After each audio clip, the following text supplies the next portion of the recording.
नाज़रीन, बरसग़ीर पाक व हिंद के अजीम सूफ़ी बुज़ुर्ग व शायर सुल्तानुल आशिकीन हज़रत ख्वाजा ग़ुलाम फ़रीद रहमतुल्लाह अलैह के ख़ानदान, जाए पैदाइश और रिहाइश के बारे में जानने के लिए हमारे नुमाइंदा महमूद साकिब सोलंकी इस वक्त कोट मिठन में दरबार फ़रीद पर मौजूद हैं। आइए उनसे बात करते हैं। जी महमूद।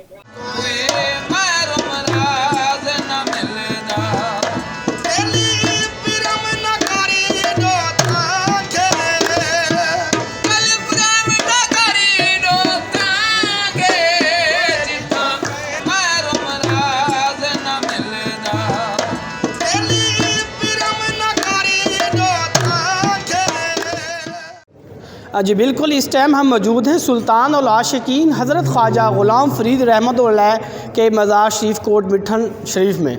यहाँ पर हमारे साथ महर फ़रीदियात मुजाहिद जतोई साहब मौजूद हैं। उनसे हम जानते हैं कि ख्वाजा साहब की विलादत बासादत काबू हुई और आपका विसाल काबू हुआ, और उसकी ज़िंदगी के हवाले से मुख्तसर वो हमें इसकी हिस्ट्री के बारे में बताएँगे। हमारे साथ मौजूद हैं महर फ़रीदियात मुजाहिद जतोई साहब। मज़ीद हम उनसे बात करते हैं। जी।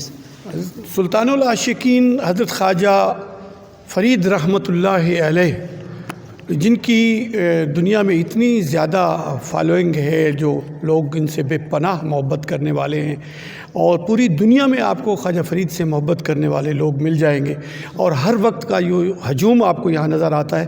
तो ये वो रूहानी कशिश है जो इनमें है। आपके आबाओ अजदाद जो थे, इस्लाम के इब्तदाई दिनों में ये अरब से आए थे, सिंध के शहर ठट्टा में। तो ठट्टा से होते हुए ये बादशाह शाहजहां के दौर में लोधरा के मौजूदा ज़िला जो है वहाँ के इलाके मंगलोट में आए और कई सौ साल वहाँ रहे, और फिर उसके बाद दरिया चनाब की दूसरी तरफ यारे वाली के इलाके में आए, और फिर उनके बाद आपके ख्वाजा फ़रीद अलैह रहमत के जो पड़दादा हैं, जिनका ये मज़ार है जहाँ हम खड़े हैं, मज़ार फ़रीद कहलाता है। असल में ये हज़रत ख्वाजा फ़रीद अलैह रहमत के पड़दादा जो हम आपको दिखाते हैं अभी, वहाँ उनका ये मज़ार है। तो यहाँ पर वो तशरीफ़ लाए। तो ये है हज़रत ख्वाजा फ़रीद अलैह रहमत के पड़दादा हज़रत ख्वाजा मोहम्मद आकिल, जो पहले इस मकबरे में जो इनका मकबरा बना, और ये आपके वालिद हज़रत ख्वाजा महबूब इलाही खुदा बख्शता। इनके घर में आप 1845 ईस्वी और 1261 हिजरी में आपकी विलादत हुई। अभी आप 4 साल के थे कि आपकी वालदा मोहतरमा का विसाल हो गया, और फिर अभी 8 साल के थे आप कि आपके वालिद मोहतरम हज़रत ख्वाजा महबूब इलाही रहमतुल्लाह अलैह का विसाल हो गया। और उसके बाद आपके बड़े भाई और मुर्शिद हज़रत ख्वाजा फ़ख्र जहान रहमतुल्लाह अलैह, आप 13 साल 13.5 साल की उम्र इनके बैत हुए, और उसके बाद ये सिलसिला आपका चलता रहा। अभी आप 8-9 साल की उम्र ही थी कि आपने कुरान पाक मुकम्मल हिफ्ज़ कर लिया, और अभी 16 साल की उम्र थी कि जितना निसाब उस वक्त का मौजूद था तालीमी, वो आपको अज़बर हो गया, और आपने पढ़ने के साथ साथ पढ़ाना भी शुरू कर दिया। 20-21 साल की उम्र में आपकी पहली शादी हुई, जिससे आपके एक फ़र्जंद, जिनकी तरफ हम चलते हैं, तो ये है उनके फ़र्जंद हज़रत ख्वाजा नाज़ुक करीम, जिन्हें कहा जाता है मोहम्मद बख्श, इनका इसमें ग्रामी था, और नाज़ुक करीम। फिर उनसे एक बेटे हुए, और फिर उनके एक वहाँ पर पोते हैं, पड़पोते खास साहब के, वो पोते हैं और ये बेटे हैं। तो एक बेटा हुआ आपका।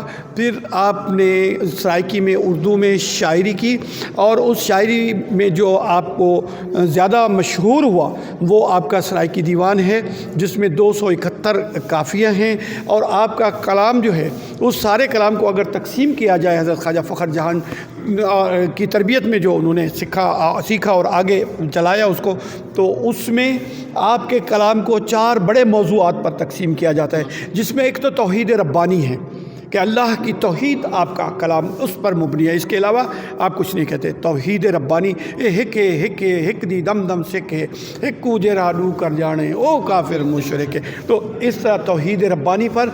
और दूसरा जो बड़ा मौजू है आपके कलाम का, वो है इश्क़ रसूल सल्लल्लाहु अलैहि वसल्लम, वो आपकी कलाम का बड़ा हिस्सा है। और तीसरा हिस्सा जो है वो है एहतराम इंसान का एहतराम किया जाए, या फिर मुर्शिद फ़ख्र जहान, ये जो हैं मुर्शिद फ़ख्र जहान रहमतुल्लाह, इनके इश्क में जितने शेर इन्होंने कहे हैं, कोई दुनिया का शायद ऐसा मुरीद होगा कि आप ये कहते हैं घोल घता मैं फ़ख्र जहाँ तू जन्नत हूर कसूर, कि मुझे अगर कहा जाए कि एक तरफ जन्नत है उसके महल्लात हैं और एक तरफ फ़ख्र जहान है, तो आप कौन लेंगे? तो मैं कहूँगा मैं फ़ख्र जहान से ही को चुनूँगा। तो इस तरीके से आपकी ये शायरी जो इंसानियत का पैगाम देती है, जो आज के नफ़रत भरे दौर में जिसमें इंसान इस कदर वहशी हो गया है, उसको कोई समझ नहीं आ रही कि एक ज़िंदा इंसान को जला रहा है, एक दूसरे को बाज़ारों में धमाके कर रहे हैं, लोग खून रेजी कर रहे हैं, एक दूसरे को बर्दाश्त नहीं कर पा रहे, तो उसको अगर रोकना है तो यही बुज़ुर्ग है। आपका विसाल चाचना शरीफ में, कोट मिठन से दरिया के उस तरफ चाचना शरीफ में हुआ।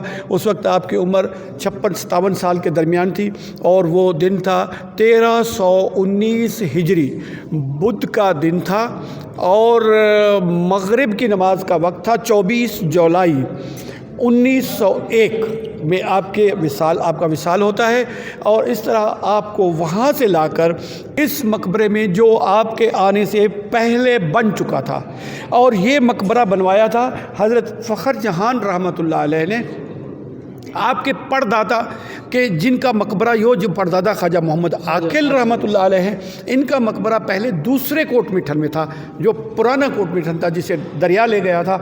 वहाँ से आपके संदूक और आपके वालिद मोहतरम हज़रत ख्वाजा महबूब इलाही का संदूक यहाँ ला के दफन किया गया। और उसके बाद फिर हज़रत ख्वाजा फरीद अलैहि रहमत का जब विसाल हुआ तो आप भी यहाँ आराम फरमा हुए। आपको जुमारात के दिन यहाँ लाकर आसूदा खाक किया गया। आज ये दुनिया का एक मोहब्बतों का मरकज़ है। यहाँ से ये पैगाम जा रहा है कि नफ़रतों को कम करो, एक दूसरे को बर्दाश्त करो। किसी यहाँ आने वाले से किसी से नहीं पूछा जाएगा कि आपका रंग क्या है, नस्ल क्या है, ज़ुबान क्या है, आप कहाँ से आए हैं, मुस्लिम है गैर मुस्लिम है, नहीं। ये उलमा हमारे सूफिया के दरबार ही है जो लोगों को जमा रखे हुए हैं और इस पर इख्तिताम होता है। जी बिल्कुल, उनका यह कहना था कि सूफिया के ये मज़ाराती हैं जिन्होंने इंसानियत का दर्स दिया, मोहब्बत का दर्स दिया, आपस की जो मोहब्बतें वो एक दूसरे में तकसीम की, नफ़रतों को दूर किया। औलिया अल्लाह की धरती से हमेशा अमन, मोहब्बत और भाईचारे का दर्स मिलता है। हमें महर फरीदियात मुजाहिद जतोई साहब ने बहुत सारी ख्वाजा ग़ुलाम फ़रीद रहमतुल्लाह अलैह के हवाले से बहुत सारी अच्छी बातें बताईं और हमें उनकी ज़िंदगी के बारे में भी और उनके जो परदादा हैं हज़रत ख्वाजा आकिल मोहम्मद सईद जो यहाँ पर पहले इस मकबरे में आए, वो उनके बारे में भी बहुत तफसीलन आगाही की। हम उनका भी शुक्रिया अदा करते हैं। हमें इजाज़त दीजिए। अल्लाह हाफ़िज़।